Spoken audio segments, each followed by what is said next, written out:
Alright guys, let's go ahead and learn about geometric sequences today. So let's start with the definition, and this is again kind of building on the concept of arithmetic sequences. An arithmetic sequence was more linear. Now a geometric sequence is going to be more exponential. So I want you to think of exponents, exponential functions as we go through this lesson. So I'll just kind of put that in there. Okay, so a geometric sequence is obviously a sequence in which the ratio, I'll zoom out a little bit there, between terms, and I'll say between any two terms,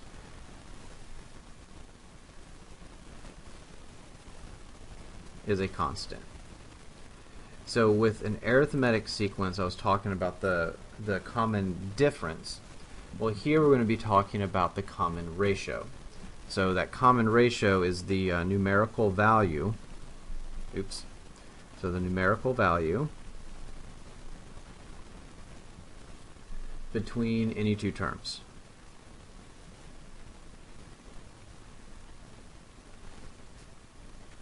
And in this case, we'll call that common ratio, it's going to be denoted with the letter R for common ratio. So to talk about how that ratio works, I'm going to use an example to do it. So in these examples here, we're going to determine whether this sequence is geometric. If it is, we're going to identify that common ratio and then give the next three terms.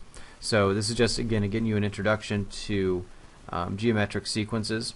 So I'll just go here and start with number one. Now, in order to figure out if you have a common ratio, what that means, and I said think exponential functions. So you're thinking of an exponential functions, they grow by a common multiple. You multiply by the same number every time, which represents your common ratio. So for example, 6 times 2 is 12, 12 times 2 is 24, 24 times 2 is 48. So you can see this has a common ratio. Now you may wonder, why is it called a common ratio when you're multiplying? Why isn't it called a common multiple? Well, you know, sometimes you can go up and then other times you can go down. And if you're going down, yeah, you can multiply that by a fraction and go down. But one thing that makes it fairly consistent is the ratio. To find R, is in order to find that ratio, you take any two terms, as long as they're one after another, and you find their ratio. You divide them. So for example, if I went 12 divided by 6, or if I did 24 divided by 12, notice I'm just taking two consecutive terms and I'm dividing them. So I can go 48 divided by 24. All of these things are going to equal 2. So again, my common ratio is 2. Now they asked, is this geometric? Well, if it has a common ratio, yes, it is geometric. But again, that's why it's called a common ratio, because those are ratios. Those are two numbers being divided by each other, and they're always common. They're the same. So it's called a common ratio. But you can also think of it as a common multiple. Just know the name is denoted with an R for the phrase common ratio. Okay? So we have that common multiple, which is a common ratio as well, depending on how you want to write it. So they say, give me the next next three terms. Now again here, we're just going to continue the same process of multiplying by 2. Once you figure out what you're doing, just continue to do it. So the next term would be 96. Multiply 96 by 2, and you get 192. And multiply that by 2, and you get 384 for your next three terms. So a scenario where you don't have a common ratio. So let's look at number 3, for example. So number 3, you have negative 2 to 10. Now, if you ever have a situation where you're like, geez, I can't figure out what I need to multiply by to get from negative 2 to 10, or if you have some really nasty numbers, remember, you can always just do this. 10 divided by negative 2. Divide those consecutive terms, which is negative 5. So this would be multiplied by negative 5. And then you do this again, and you notice, hey, if I'm multiplying, I know that looks like x minus 5, so it's x times negative 5 there. If you multiply again by negative 5, that would get you there. and multiply that by -5, and that gets you there. I'm not going to go through that whole process again and again. I'm just really, at this point, just going to find r and stop, just so it gets repetitive once you see everything. But this is going to be another one that is a geometric sequence. And if I want to find one that maybe is not, maybe number 7 isn't, we'll see. So here again, if you're not sure what to multiply by, I mean, you can definitely tell what that number is. Hopefully you can tell. But let's say you didn't know. Remember, you just take those two terms and divide them. So 14 divided by 2 is 7. So yeah, you're multiplying by 7, as you can see. And then the next thing you want to do is, again, go 98 divided by 14. And you get 7 again. Go -686. I mean, they're all negative anyway. Divided by 98, and you get 7. So this one is another geometric sequence. I'm just going to go through these until I find one that's not. So that's r equals 7. It's geometric, and we're good. Here's one that's not. So number 6. So here you'll see you're multiplying by 2 here, but here you're multiplying by 4. So as soon as you see this, it's not geometric. So we just stop right there. There's no common ratio, so it doesn't matter if the rest of them are the same. One of those first two are not. So that's all you're doing if you're trying to see if you have a geometric sequence. Okay? So there's a formula for this, and I said as one of the themes for today, think exponential functions. So for the geometric sequence formula, this is again going to be an explicit form of a geometric sequence. I want you to think exponential functions. So the exponential function I want you to think of is this one right here. Y equals a times b to the x. And when you're dealing with this function, remember a, that's your initial value, and b, that's going to represent your rate. And that rate, remember, if I'll kind of come over here, I got some space. If b is greater than 1, it's growing. And if b is in between 0 and 1, it's what's called decaying. It's going down. So those are going to be some important things to note here as well, because as we're dealing with geometric sequences, it's basically exponential in nature. So here is your formula, and you'll see some connections, hopefully, between this formula for an exponential function. So I'm going to highlight that so you can look back at it. So we're going to have a sub n, we're doing our explicit form, it's going to be a sub n equals a sub 1, which represents that initial value. But just like with an arithmetic sequence, sequences start with the first term, not at 0 like a function does. A y-intercept is 0, comma b, but a sequence of numbers starts with 1, n equals 1, your first term. So this is going to be times your rate. So they use r because it's the common ratio, so that's why we call it r. But this, instead of being raised to the nth power for the nth term, it's always n minus 1. And this is the same exact thing we do with the arithmetic sequence. We just take slope-intercept form with an arithmetic sequence, put an n minus 1 in there, along with our new variables. And with the explicit form for a geometric sequence, we just write a times b to the x. We just change the variables to make them match the geometric sequence terms, and then we put n minus 1 in place for x. It's n minus 1, just like with arithmetic. Okay, so that's your form. Again, a sub 1 is the first term, and r is the common ratio. Those are those two things that got changed. Again, this a sub 1 used to be a in this formula right here, and the common ratio was b in this formula right here. So those just got replaced. Okay? So a couple examples here using that explicit rule. I will do 10, and I'm just picking some at random here, and I will do 13. Okay? So here we go.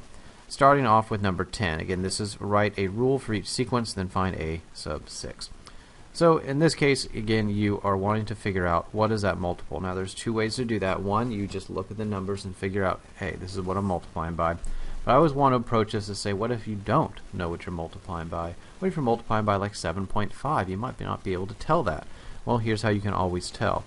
R is always equal to 65 minus 130. In other words, pick any two terms. It doesn't matter which two you pick.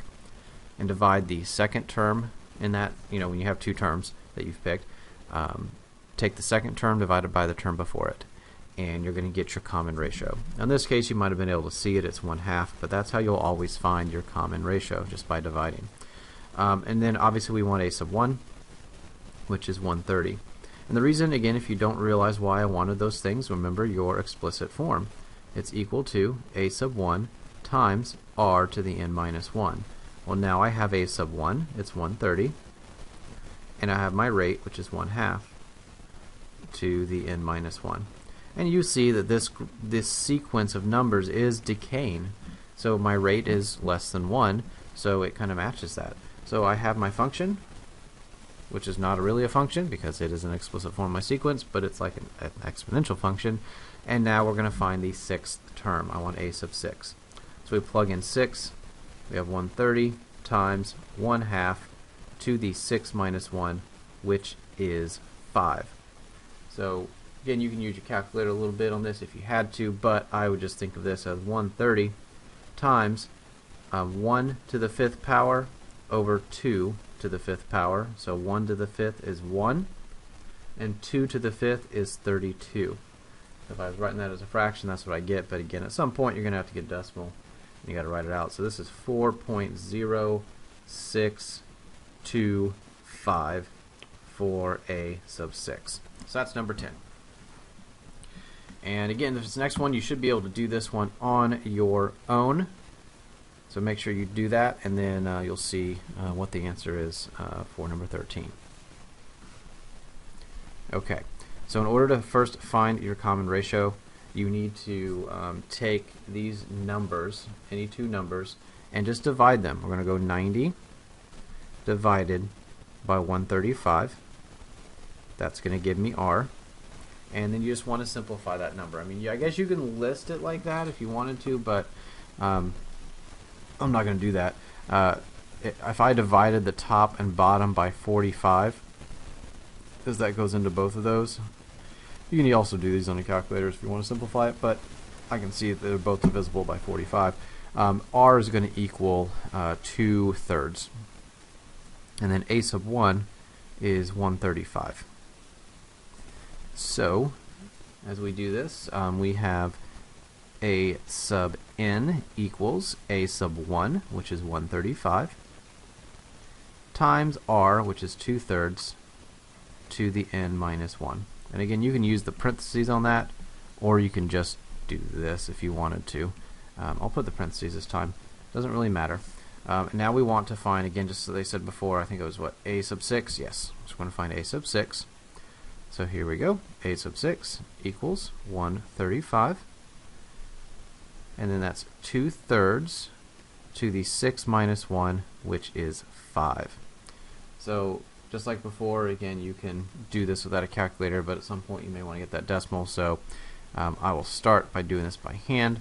So that's 135, and it's times 2 to the 5th. And 2 to the 5th is going to be 32. And 3 to the 5th. Again, this is just 2 to the 5th over 3 to the 5th. I'm just writing that down there. So that's going to be 243. But like I said, you're going to need a calculator at some point, so you might as well just go ahead and multiply those now. And you're going to get about 17.7. I think that's 7 repeats. And that is a sub 6. So not so bad there. So that's 13, and now we're going to move on to our last little problem here. And here we're going to use this information that we have. This is kind of like the last set of problems we had with arithmetic sequences as well, where I'm giving you the first term and a random second term. Or, actually I'm not giving you the rate. I'm going to show you both. So, I mean, you're given either the rate or the first term, and then a random point. And it is a point, the way we'll talk about it. We're given a random term. Value and everything like that. So we're going to use this information. I'm going to do 15. That's where they give me the first term, and we will. No, that one's too easy. they're giving you everything, so you can do 15 on your own. It's kind of, we've already done that. So I'll do 16. It's giving you ace of 5 and giving you R. And this one, after that, we will do 17. So let's just start with 16. I'll kind of go through these as we go. But what we're trying to do is we're trying to find the first term. So in this scenario, I'm giving you the fifth term, and I'm giving you R. Based off that information, we need to find the first term. Now for all of these, every single one of them, I want you to start by writing the explicit rule. And we're going to just fill in what we have. Okay, so here's my explicit rule. I have the fifth term. So I'm going to plug in a sub 5, which is negative 68, equals, I'm looking for a sub 1, so I can't fill that in yet, but I have my R, which is negative 1/2. You can write it as negative 1/2 or negative 0.5. I like the fraction. And that's normally raised to the n minus 1, but remember, n is 5. I'm plugging in the fifth term. You see I plugged in negative 68? That's the fifth term. So n is equal to 5, so this is going to be 5 minus 1. I could write that as 4. I just want to make sure you're clear on where that came from. So notice I just need to solve this for a sub 1. In order to do that, I need to do a little bit of math here. I'm going to have to go a sub 1 times, by the way, that's 4, as I said. So I have negative 1. So if I'm going to simplify this, that's negative 1 to the 4th over 2 to the 4th. So negative 1 to an even power. I mentioned this the other day, but negative 1 to an even power is going to be 1. It's always a positive, or you can literally multiply it out 4 times in a row. And 2 to the 4th, well, that's going to be 16. So this is 1/16. So I have negative 68 equals a sub 1 times 1/16. I'm going to go ahead and multiply by 16 on both sides. And we're going to see what we get here. So that's going to be negative. Okay. So a sub 1 equals negative 1088. And there's your first term. Not so bad. Okay. So again, each one of these, write the formula down and then fill in what you got. So when I do 17, I'm going to do the exact same thing. I'm going to write the formula out. So a sub n equals a sub 1 times r to the n minus 1, and let's fill in what I got. I have the first term, so I'm going to plug that in, 13. I have the fourth term. If I have the fourth term, I will plug in a sub 4 is 4459, and that is true when n is equal to 4. So I'm going to be times r to the 4 minus 1, which is 3, by the way, and that's your equation. I need to solve this for r. So if I have r, I'm able to find a sub 3. So I need to find r. So I'm going to divide by 13. So when you do that, you're going to get 343 equals r cubed. And now I'm going to either cube root both sides, or the way I prefer to do it, which I've done when we were solving our log equations and things like that, or exponentials, I'd raise it to the 1/3, which works the same way. Because now the power to a power rule, which normally means you're going to multiply your exponents, not normally, it always means that. I'm going to multiply those two terms, the 3 and the 1/3, they cancel, but again, if you're going to raise one side to the 1/3, you have to do it to the other side. So that's what I'm doing. So I'm going to go 343 raised to the 1/3, and we get 7. I knew that looked familiar. So r equals 7. Now, that's just my rate. That is not what I'm looking for, so I don't want to circle it. I don't want to confuse you. So that's what I'm looking for a sub 3, but I needed that rate to get me to where I need to be. So now my equation is this. A sub n equals 13, my first term, times 7 to the n minus 1. So now I can find a sub 3. So a sub 3 equals 13 times 7 to the 3 minus 1, which is 2. So that is going to give me 637 when you multiply that out. So as you see on all of these, it doesn't matter which variation I give you. There's a lot of different ways I can go about this. But again, in the end, you plug in what you have into your formula. You got to know your explicit rule, or else you're kind of stuck. And then either I'm asking you for the rate or the first term, which means you're done, or I'm asking you to find that rate or that first term and use it to find another term. And that's about all you're going to be asked to do with those. And if you understand that process, you'll be fine. I'm not doing this application necessarily right here, but I am going to be testing you on this a little bit more. So I'll throw this application at you real quick, but I just want to let you know as I go through this, we're going to be testing on applications a little bit more, just to make sure you all get it. So I'll use this as an example, but I just want you to be aware this can be written using the explicit form. Remember I talked about this section is really about exponents. Well, when you're solving a problem like this, you're actually using exponents. We don't really use sequences for questions like this. So when I'm solving this, we are going to solve using our exponent rules. So I will always tell you that, so you're not trying to confuse the scenarios here, but we're going to go ahead and solve this using exponent rules, which means we're going to use this equation based on the way it's set up. So in this particular problem, we have Jackson. He bought a brand new car for $38,000. Brand new, so that's your initial value. So A is $38,000. Car depreciates in value by 20% each year, so they're going down 20%. So B is going to be 1 minus the rate, which is 1 minus 0.2. So B is 0.8. So that's my A and my B value. Again, this is review of what we were doing with exponential functions. So now my equation is going to be 38,000 times 0.8 to the x. Now, I want to know what that car is going to be worth in 8 years. So I'm looking at my x value. I want to figure out the cost of that car, or how much that car is worth in 8 years. So I'm going to go y equals 38,000 times 0.8 to the 8th power. You do that, and let's see what we get. Now, in this case, we're just plugging in using the function. So we're going to have 38,000 times 0.8, raise that to the 8th power, and we're left with $6,375.34. Okay, so again, we're taking this as review of exponentials because that's kind of what we're doing.